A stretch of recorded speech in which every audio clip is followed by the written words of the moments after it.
नमस्कार दोस्तों, स्वागत है आपका बेखबर न्यूज़ यूट्यूब चैनल पर, जहां आपको मिलती है सबसे पहले और सबसे भरोसेमंद जानकारी सरकारी नौकरियों, सरकारी योजनाओं और देश दुनिया की ताज़ा खबरों की। अगर आप भी चाहते हैं कि आपको हर ज़रूरी अपडेट सही समय पर मिले, तो अभी चैनल को सब्सक्राइब करें, वीडियो को लाइक करें और अपनी राय कमेंट में ज़रूर दें। बेल आइकन दबाना ना भूलें ताकि आप कोई भी महत्वपूर्ण अपडेट मिस ना करें।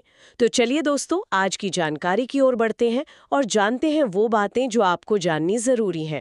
आज हम बात करने वाले हैं गृह मंत्रालय के तहत आने वाले इंटेलिजेंस ब्यूरो यानी आईबी की एक बड़ी भर्ती पर। जी हाँ। हम सिर्फ ये नहीं बताएंगे कि भर्ती आई है, बल्कि इसके हर एक पहलू की गहराई में जाएंगे, वो छोटी छोटी बातें जो अक्सर नजरअंदाज हो जाती हैं। बिल्कुल, ये भर्ती है मल्टीटास्किंग स्टाफ यानी एमटीएस जी के पद के लिए। 360 पद। अब सुनने में ये एक सामान्य ग्रुप सी की पोस्ट लग सकती है, पर चूंकि ये आईबी से जुड़ी है तो इसके मायने आप समझिए बिल्कुल बदल जाते हैं। 10वीं पास उम्मीदवारों के लिए ये एक असाधारण मौका है। इसी असाधारण मौके को आज हमें समझना है। तो चलिए सबसे पहले इन 360 पदों के गणित को ही समझते हैं। इनका बंटवारा कैसे किया गया है? देखिए, इन 360 पदों को अलग अलग श्रेणियों में बांटा गया है। सबसे ज्यादा मतलब 160 पद जनरल कैटेगरी के लिए हैं। अच्छा, 160। जी।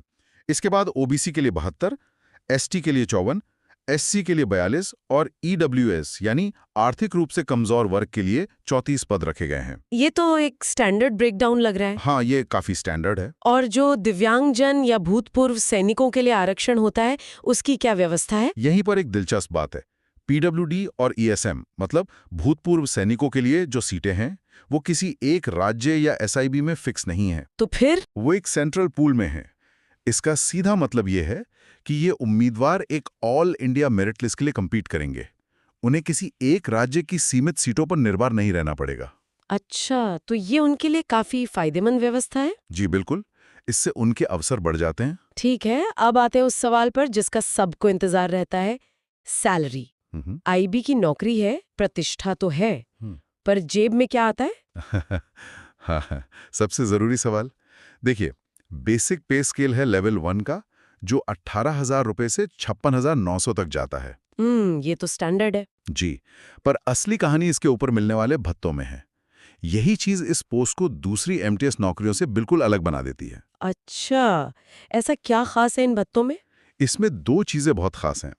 पहला है special security allowance. Special security allowance. जी, ये आपकी बेसिक पे का 20% अतिरिक्त होता है। 20%? हाँ, और दूसरा है कैश कॉम्पेंसेशन। मतलब अगर आपको छुट्टियों में ड्यूटी करनी पड़ती है तो साल में 30 दिनों तक की छुट्टियों के बदले आपको अलग से पैसा मिलता है। एक मिनट, 20% का स्पेशल सिक्योरिटी अलाउंस? ये एक एंट्री लेवल एमटीएस पोस्ट के लिए तो काफी ज्यादा है। आपने बिल्कुल सही पकड़ा। ये सिर्फ एक भत्ता नहीं है, ये इस नौकरी के प्रोफाइल का, इसकी संवेदनशीलता का एक संकेत है। मतलब ये इसे किसी भी दूसरे मंत्रालय की सामान्य एमटीएस पोस्ट से बिल्कुल अलग लीग में ले जाता है ना? बिल्कुल। सैलरी के लिहाज से भी ये 20% का बूस्ट इसे कहीं ज्यादा आकर्षक बना देता है। तो सैलरी और भत्ते तो काफी आकर्षक है, पर इस मौके का फायदा उठाने के लिए योग्यता क्या चाहिए? योग्यता की शर्तें बहुत सीधी हैं, लेकिन उनमें एक बहुत जरूरी पेंच है। पहली शर्त तो आसान है, उम्मीदवार का 10वीं पास होना। ठीक है, ये तो सामान्य है। पेंच कहाँ है फिर? पेंच है दूसरी शर्त में, और ये बहुत ही महत्वपूर्ण है। उम्मीदवार के पास उस राज्य का मूल निवास प्रमाण पत्र यानी डोमिसाइल सर्टिफिकेट होना चाहिए, जिस राज्य से वह आवेदन कर रहा है। अच्छा, डोमिसाइल सर्टिफिकेट। हाँ, और वो भी आवेदन की आखिरी तारीख यानी 14 दिसंबर 2025 तक जारी किया हुआ होना चाहिए। उसके बाद का नहीं चलेगा। ये डोमिसाइल वाली शर्त तो बहुत सख्त है। मतलब आईबी स्थानीय स्तर पर गहरी पकड़ और जानकारी वाले लोगों को ही प्राथमिकता देना चाहती है। बिल्कुल, इंटेलिजेंस का काम जमीनी होता है। एक स्थानीय व्यक्ति को अपने इलाके की भाषा, संस्कृति और भूगोल की जो समझ होती है, वो किसी बाहरी को नहीं हो सकती।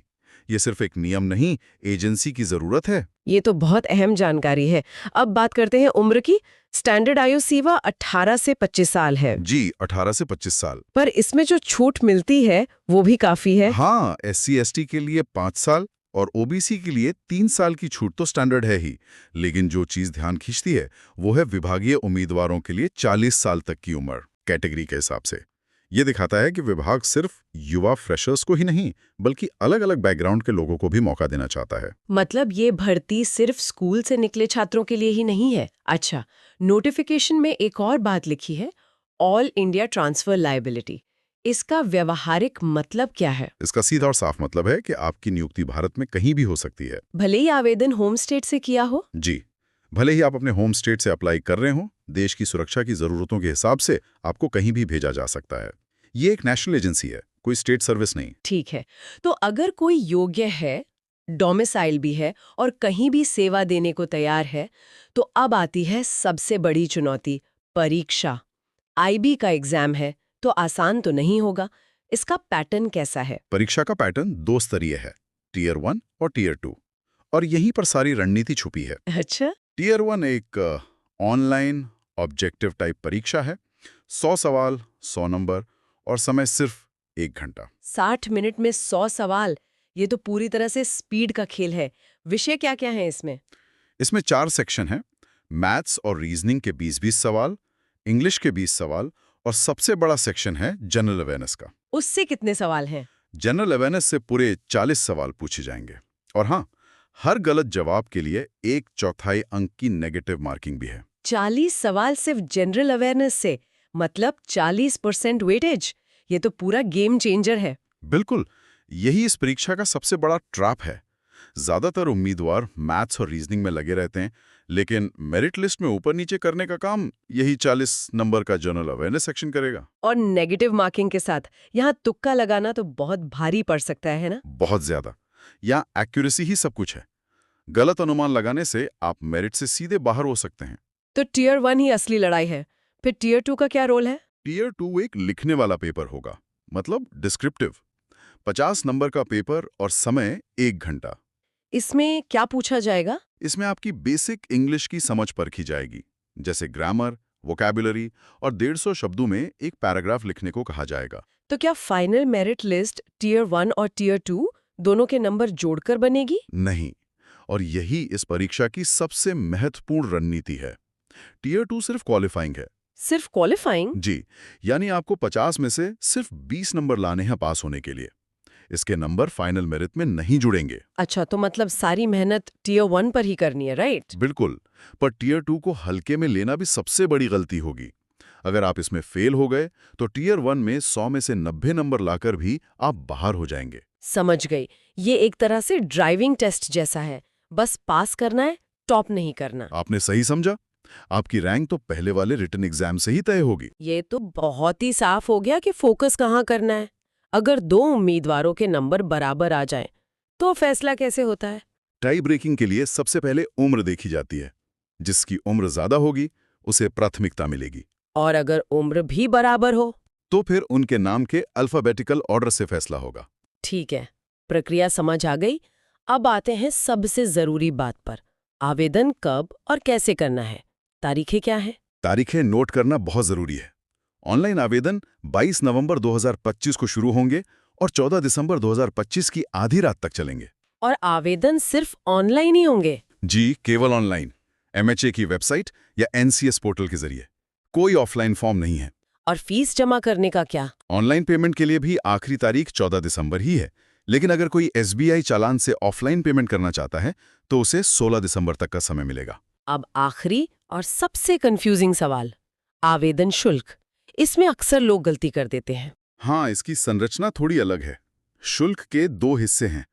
एक है परीक्षा शुल्क जो 100 रुपये है और दूसरा है भर्ती प्रोसेसिंग शुल्क जो 550 रुपये है। तो किसे क्या देना है? इसे आसान बनाते हैं। भर्ती प्रोसेसिंग शुल्क यानी 550 रुपये, ये सभी को देना है। इसमें कोई छूट नहीं है। ठीक है, तो 550 रुपये तो सबको देने हैं। अब 100 रुपये का परीक्षा शुल्क किसे देना है और किसे नहीं? 100 रुपये का परीक्षा शुल्क सिर्फ 3 कैटेगरी के पुरुष उम्मीदवारों को देना है, जनरल, ईडब्ल्यूएस और ओबीसी। तो इनके लिए कुल फीस हुई 650 रुपये। जी हाँ, 550 रुपये प्लस 100 रुपये यानी 650 रुपये। इसका मतलब बाकी सभी को सिर्फ प्रोसेसिंग शुल्क ही देना होगा? बिल्कुल, सभी महिला उम्मीदवार चाहे वो किसी भी कैटेगरी की हों, और साथ ही SC ST, पीडब्ल्यूबीडी और भूतपूर्व सैनिक, इन सभी को परीक्षा शुल्क में छूट है।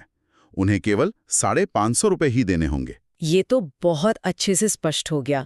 तो चलिए आज की इस गहरी चर्चा के मुख्य बिंदुओं को एक बार जल्दी से दोहरा लेते हैं। योग्यता है 10वीं पास और सबसे जरूरी, जिस राज्य से आवेदन कर रहे हैं वहां का मूल निवास प्रमाण पत्र। ये बहुत जरूरी है। तीसरा, आयु सीमा 18 से 25 वर्ष है और कई श्रेणियों के लिए छूट भी है। चौथा, परीक्षा में असली खेल टियर 1 का है, मेरिट इसी से बनेगी। टियर 2 सिर्फ क्वालिफाइंग है। ठीक है। और आखिरी, आवेदन 22 नवंबर से 14 दिसंबर 2025 तक केवल ऑनलाइन होंगे। शुल्क सामान्य ओबीसी ईडब्ल्यूएस पुरुष उम्मीदवारों के लिए 650 और बाकी सभी के लिए 550 रुपए है। ये सिर्फ एक सरकारी नौकरी नहीं है, बल्कि देश की एक प्रमुख खुफिया एजेंसी का हिस्सा बनने का अवसर है। एक एमटीएस की भूमिका भी राष्ट्रीय सुरक्षा के विशाल तंत्र में एक महत्वपूर्ण कड़ी हो सकती है, जो पर्दे के पीछे रहकर देश को सुरक्षित रखने में मदद करती है।